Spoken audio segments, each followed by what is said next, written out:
और अब खबर आपको देश की राजधानी दिल्ली से बताते हैं, जहां पर धर्म के नाम पर जमीन कब्जाने का काम चल रहा है। न्यू कोंडली इलाके से एक ऐसी खबर सामने आई है जहां पर डीडीए की जमीन है, लेकिन उसे कब्जा करके वहां पर मस्जिद बना दी गई है और अब उसका दायरा बढ़ता जा रहा है।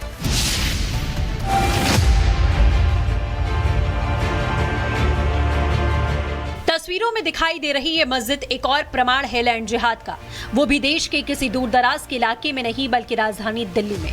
न्यू कोंडली में ये मस्जिद जिस जमीन पर शान से खड़ी है वो डीडीए की है और आज भी डीडीए के नाम पर है, जिसकी तस्दीक खुद मस्जिद के इमाम ने की। सर्वे भी हुआ है यहाँ की ज़मीन का और सर्वे लेटर भी डीडीए से हमारे पास आया हुआ है, हमारे पास है।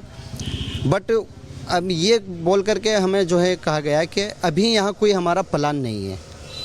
जैसे यहाँ प्लान आएगा, कोई स्कीम आएगी, उस समय हम देखेंगे क्या करना है, देना है ज़मीन नहीं देना। ये भी नहीं है कि मतलब हमें ये कह दिया कि आप यहाँ से हटा लीजिए।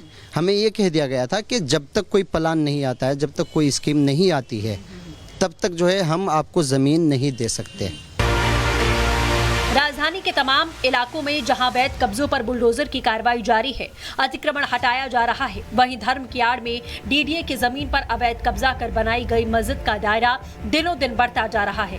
हिंदू संगठन इसको डीडीए ग्राउंड पर कब्जे की कोशिश बता रहे हैं। डीडीए में इसकी पैमाइश, लंबाई, चौड़ाई जितनी है वो शुरू से वहाँ लिखी हुई है, दर्ज है। लंबाई भी इसकी और चौड़ाई भी, मतलब अगर ये कि साल दर साल बढ़ता जा रहा है, ये गलत इल्ज़ाम है, ऐसा नहीं है। 2003 में तो कुछ और पैमाइश थी। हाँ, उस वक्त थी, ये बात है। 2003-4 में बहुत छोटी थी, लेकिन जब सर्वे हुआ 2009 में और 2011 में, सर्वे के बाद से अब तक जो भी है वो ये है, उसकी पैमाइश, लंबाई, चौड़ाई पूरी वहाँ लिखी हुई है। अवैध कब्जे के नाम पर बनी इस मस्जिद में सिर्फ नमाज ही नहीं पढ़ी जाती, बल्कि धर्म का पूरा गोरख धंधा चलता है। मस्जिद के अंदर बाकायदा धार्मिक किताबें हैं, वजूखाना है, बच्चे पढ़ाई करते हैं। डीडीए की ज़मीन है, मेरे पीछे आपको डीडीए की ग्राउंड नज़र भी आ रही होगी, लेकिन ये जो टीन शेड आपको नज़र आ रहा है जो कि एक मस्जिद है, इसे लेकर के हिंदू संगठन का ये कहना है कि ये मस्जिद जो है अवैध तरीके से बनाई गई है, डीडीए की ज़मीन पर बनाई गई है, जिसे लेकर के हमने इमाम से भी बात की। लेकिन एक बार अंदर से बात करें तो पूरी तरह से आपको ये टीन शेड ज़रूर नज़र आ रहा होगा। यहाँ पर बच्चे भी पहुँचते हैं और उन्हें पढ़ाया जाता है, धार्मिक किताबें आपको नज़र आ रही होगी। और ये देखिए जय नमाज यहाँ पर आपको नज़र आ रहा होगा, जय नमाज भी यहाँ पर बिछी हुई है। यानी जो लोग हैं आसपास, चूंकि मिक्स पॉपुलेशन है, तो लोग यहाँ पे पहुँचते हैं, नमाज की अदायगी होती है। लेकिन हिंदू संगठन का यही कहना है कि ये अवैध तरीके से बनाया गया है। इस्लाम के जानकार कहते हैं कि अवैध कब्जे वाली जमीन पर पढ़ी गई नमाज को खुदा कबूल नहीं करता, तो फिर डीडीए की जमीन पर कब्जा कर इस्लाम के किस कायदे का पालन किया जा रहा है? वहीं तमाम इलाकों में अवैध कब्जे पर गरजने वाले बुलडोजर को यह अवैध कब्जा क्यों नहीं दिखाई दे रहा? Bureau report, Republic Bharat. Maharashtra विधानसभा में महामारपीट की तस्वीरें सामने आई हैं, जहां बीजेपी के और शरद गुट के जो विधायक हैं वो आपस में भिड़ जाते हैं और जम करके हाथापाई होती है। रही सही कसर वहां पर मौजूद विधायकों के द्वारा पूरी कर दी जाती है, लेकिन इसके बाद आगे क्या, इस रिपोर्ट में देखें।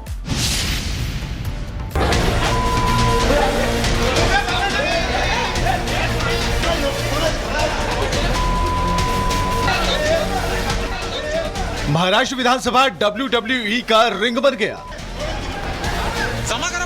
जब बीजेपी के गोपीचंद पडळकर, शरद पवार गुट के जितेंद्र आव्हाड आपस में भिड़ गए, लात घूंसे चलने लगे। दोनों नेताओं के बीच पुरानी अदावत तो थी, लेकिन इस बार तो हद हो गई। हाथापाई, धक्का मुक्की और समर्थकों ने भी आग में घी डाल दिया। जनता के माननीय ही कुश्ती लड़ने लगे तो क्या होगा? मारपीट के बाद मुख्यमंत्री ने जांच की बात कही है।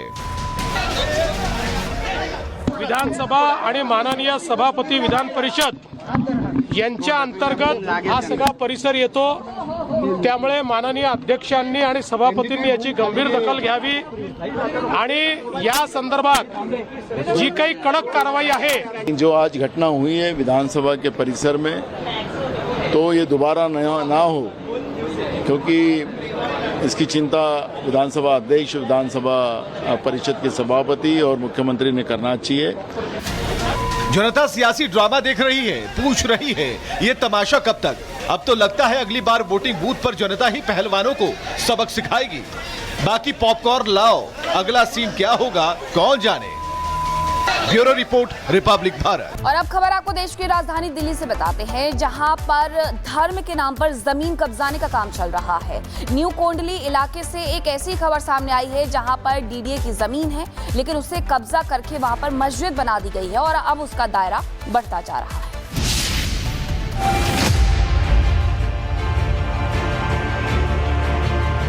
तस्वीरों में दिखाई दे रही ये मस्जिद एक और प्रमाण है लैंड जिहाद का, वो भी देश के किसी दूर दराज के इलाके में नहीं बल्कि राजधानी दिल्ली में। न्यू कोंडली में ये मस्जिद जिस जमीन पर शान से खड़ी है वो डीडीए की है और आज भी डीडीए के नाम पर है, जिसकी तस्दीक खुद मस्जिद के इमाम ने की। सर्वे भी हुआ है यहाँ की ज़मीन का और सर्वे लेटर भी डीडीए से हमारे पास आया हुआ है, हमारे पास है। बट अब ये बोल करके हमें जो है कहा गया है कि अभी यहाँ कोई हमारा प्लान नहीं है। जैसे यहाँ प्लान आएगा, कोई स्कीम आएगी, उस समय हम देखेंगे क्या करना है, देना है ज़मीन नहीं देना। ये भी नहीं है कि मतलब हमें ये कह दिया कि आप यहाँ से हटा लीजिए। हमें ये कह दिया गया था कि जब तक कोई प्लान नहीं आता है, जब तक कोई स्कीम नहीं आती है, तब तक जो है हम आपको ज़मीन नहीं दे सकते। राजधानी के तमाम इलाकों में जहां अवैध कब्जों पर बुलडोजर की कार्रवाई जारी है, अतिक्रमण हटाया जा रहा है, वहीं धर्म की आड़ में डीडीए की जमीन पर अवैध कब्जा कर बनाई गई मस्जिद का दायरा दिनों दिन बढ़ता जा रहा है। हिंदू संगठन इसको डीडीए ग्राउंड पर कब्जे की कोशिश बता रहे हैं। डीडीए में इसकी पैमाइश, लंबाई, चौड़ाई जितनी है वो शुरू से वहाँ लिखी हुई है, दर्ज है। लंबाई भी इसकी और चौड़ाई भी, मतलब अगर ये कि साल दर साल बढ़ता जा रहा है, ये गलत इल्ज़ाम है, ऐसा नहीं है।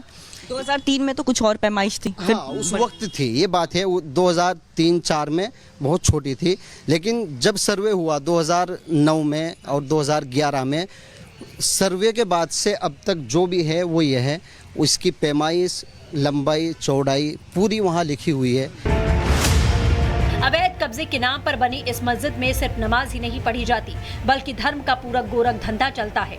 मस्जिद के अंदर बाकायदा धार्मिक किताबें हैं, वजूखाना है, बच्चे पढ़ाई करते हैं। डीडीए की ज़मीन है, मेरे पीछे आपको डीडीए की ग्राउंड नज़र भी आ रही होगी, लेकिन ये जो टीन शेड आपको नज़र आ रहा है जो कि एक मस्जिद है, इसे लेकर के हिंदू संगठन का ये कहना है कि ये मस्जिद जो है अवैध तरीके से बनाई गई है, डीडीए की ज़मीन पर बनाई गई है, जिसे लेकर के हमने इमाम से भी बात की। लेकिन एक बार अंदर से बात करें तो पूरी तरह से आपको ये टीन शेड ज़रूर नज़र आ रहा होगा। यहाँ पे बच्चे भी पहुँचते हैं और उन्हें पढ़ाया जाता है, धार्मिक किताबें आपको नज़र आ रही होगी। और ये देखिए जय नमाज यहाँ पे आपको नज़र आ रहा होगा, जय नमाज भी यहाँ पे बिछी हुई है। यानी जो लोग हैं आसपास, चूंकि मिक्स पॉपुलेशन है, तो लोग यहाँ पे पहुँचते हैं, नमाज की अदायगी होती है। लेकिन हिंदू संगठन का यही कहना है कि ये अवैध तरीके से बनाया गया है। इस्लाम के जानकार कहते हैं कि अवैध कब्जे वाली जमीन पर पढ़ी गई नमाज को खुदा कबूल नहीं करता, तो फिर डीडीए की जमीन पर कब्जा कर इस्लाम के किस कायदे का पालन किया जा रहा है। वहीं तमाम इलाकों में अवैध कब्जे पर गरजने वाले बुलडोजर को यह अवैध कब्जा क्यों नहीं दिखाई दे रहा। Bureau report, Republic Bharat.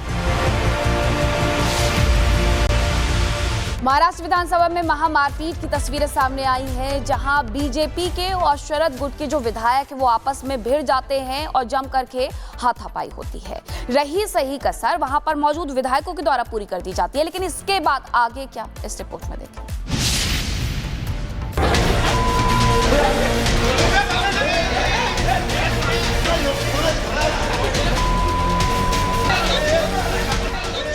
Maharashtra विधानसभा WWE का रिंग बन गया जब बीजेपी के गोपीचंद पडलकर, शरद पवार गुट के जितेंद्र आव्हाड आपस में भिड़ गए, लात घूंसे चलने लगे। दोनों नेताओं के बीच पुरानी अदावत तो थी, लेकिन इस बार तो हद हो गई। हाथापाई, धक्का मुक्की और समर्थकों ने भी आग में घी डाल दिया। जनता के माननीय ही कुश्ती लड़ने लगे तो क्या होगा। मारपीट के बाद मुख्यमंत्री ने जांच की बात कही है। विधानसभा आणि माननीय सभापती विधान परिषद यांच्या अंतर्गत हा सगळा परिसर येतो, त्यामुळे माननीय अध्यक्षांनी आणि सभापतींनी याची गंभीर दखल घ्यावी आणि या संदर्भात जी काही कडक कारवाई आहे। जो आज घटना हुई है विधानसभा के परिसर में, तो ये दोबारा ना हो, क्योंकि इसकी चिंता विधानसभा अध्यक्ष, विधानसभा परिषद के सभापति और मुख्यमंत्री ने करना चाहिए। जनता सियासी ड्रामा देख रही है, पूछ रही है ये तमाशा कब तक। अब तो लगता है अगली बार वोटिंग बूथ पर जनता ही पहलवानों को सबक सिखाएगी। बाकी पॉपकॉर्न लाओ, अगला सीन क्या होगा कौन जाने। Bureau report, Republic Bharat.